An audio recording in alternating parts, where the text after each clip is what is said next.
Est-ce plus utile et pertinent de s'intéresser à un problème ou à la recherche de solutions? J'ai eu cette idée de podcast, là, après avoir échangé avec une copine qui est comme moi, en fait, à son compte et même si on a des similitudes dans notre, développement, notre création, tout ça, on a un gros différentiel. On est vraiment, à l'opposé sur la stratégie d'accompagnement et sur la manière dont nous-mêmes, en fait, on développe notre entreprise. Ce qui m'a donné l'idée, en fait, de ce podcast, de cet épisode, parce que, en fait, elle fait ce que moi je faisais aussi il y a, un certain nombre d'années et qui est quelque chose de très, très, très, très français, je pense, qui est de se concentrer sur le problème, de vouloir aller au cœur du problème pour trouver des solutions, pour avancer, pour résoudre, son problème et pour l'avoir fait pendant très longtemps et encore aujourd'hui, ça m'arrive, je me suis rendu compte et notamment aussi grâce à ma formation qui est beaucoup plus axée sur, la recherche de solutions, ce qui peut paraître contradictoire avec ce que je dis et qui pourtant est hyper logique, je vous expliquerai après pourquoi. Qui est de oui, l'objectif en fait, c'est plus de se concentrer en fait sur le présent et le futur et comment atteindre son objectif. Même si l'objectif, c'est de résoudre son problème, voilà. Parce que des fois, quand je parle d'objectif, il y a des personnes qui imaginent d'autres choses. Donc, pour moi, un objectif, c'est juste qu'est-ce qu'on a envie de faire, en fait,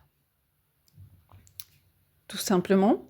Et donc, oui, en France, on aime bien. Je trouve moi, j'ai l'impression, et c'est peut-être aussi lié au fait que nous sommes très, très imprégnés, je pense, de l'aspect clinique en psychologie, qui est de se concentrer sur un problème, d'étudier un problème sous tous les angles, de pourquoi, pourquoi, pourquoi, pourquoi, pourquoi.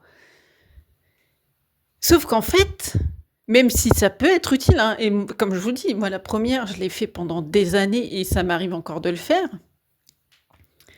La chose dont je me suis rendu compte, c'est que, des fois, on a beau connaître la cause, pour autant la solution, on ne la trouve pas ou elle est là, mais on est incapable des fois de la mettre en pratique, par exemple.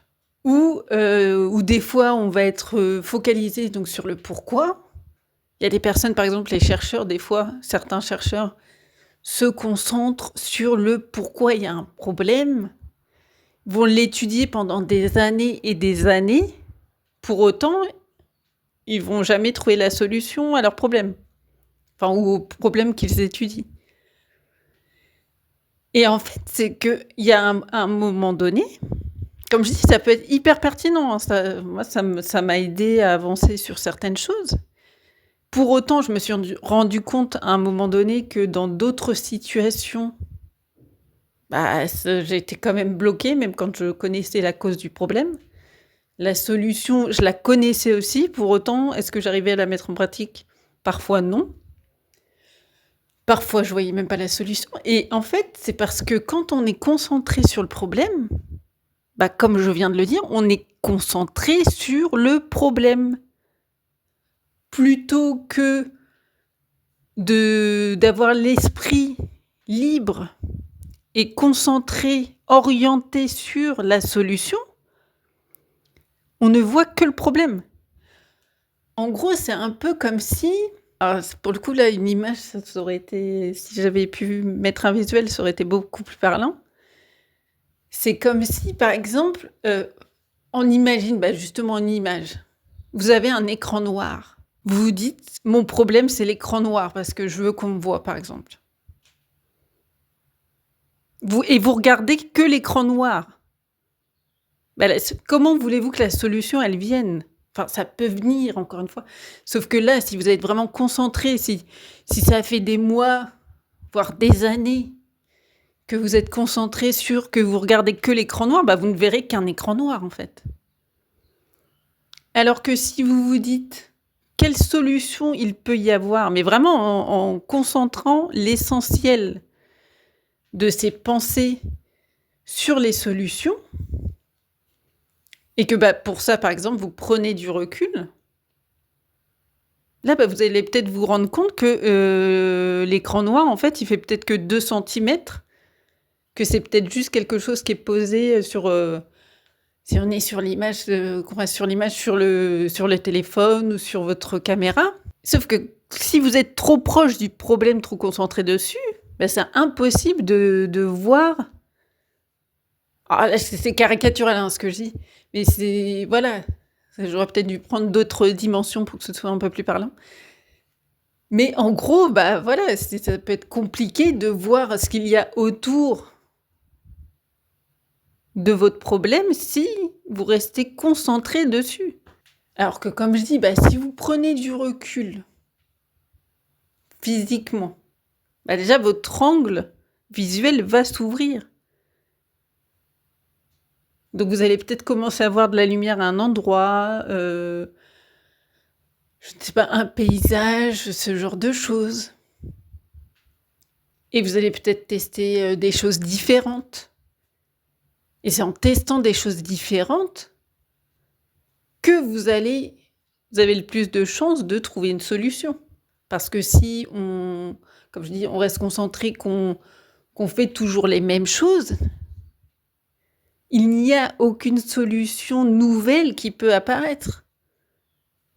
Parce qu'à partir du moment en fait, la seule possibilité pour que la nouveauté apparaisse, que ce soit dans notre vie, dans une recherche de solution ou autre, c'est parce qu'à un moment donné, un paramètre va être différent. Quelles que soient les causes de ce paramètre, parce que des fois ça peut être, bah, nous qui avons agi différemment ou qui avons utilisé des choses différentes, des outils différents, qui avons échangé avec des personnes différentes, qu'on est dans un contexte différent. Ou des fois ça peut être que, bah, pour X ou Y raison, un élément, en dehors enfin quelque chose que sur lequel nous n'avons aucun pouvoir, va se passer différemment et donc ou apparaître si en temps normal on ne l'a pas et c'est ça qui va faire qu'une réaction nouvelle ou qu'une solution nouvelle va apparaître. Et c'est pour ça que, encore une fois, c'est plutôt en se concentrant sur le comment je peux résoudre mon problème, tout en l'associant à des réflexions différentes. Enfin, plus vous mettez en place de paramètres différents, et plus il y a de chances que vous trouviez une solution. Alors, comme je l'ai dit, bah, quand on est concentré sur le problème, en fait, c'est toujours la même chose qu'on voit. C'est comme si en fait, quand je répète les trucs, bah, c'est ça, c'est la même chose. Alors des fois, ça peut être utile, hein, parce qu'effectivement, des fois, c'est à force de répéter et même quand on répète, on peut répéter avec quelques différences et là, effectivement, il peut y avoir quelque chose de nouveau qui apparaît ou une prise de conscience qui se fait. Sauf que si ça fait des semaines, des mois, voire des années qu'on est concentré sur un problème sans trouver la solution, c'est que là, c'est sûr que c'est vraiment de se concentrer sur comment je peux trouver une solution et comment je peux faire différemment par rapport à ce que j'ai fait jusqu'à présent, qu'on va trouver une solution. Donc voilà, c'était juste, j'avais envie de parler de ça.